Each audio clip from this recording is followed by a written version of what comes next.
శివ పార్వతులేమో ఈ దంపతులనిపించాలి, ప్రతి సంసారంలోనూ మా కథలే వినిపించాలి.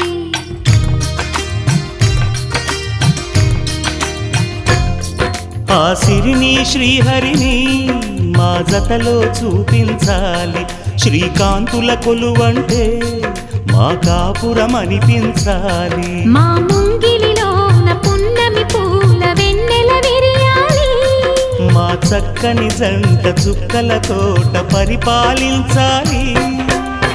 కలలో ఇలలో ఏ కన్నెకి ఇలాంటి పతి రాడనిపించే వరుణ్ణే వరముగా ఇవ్వండి, కని విని ఎరుగని వేడుకతో వివాహం జరిపించండి.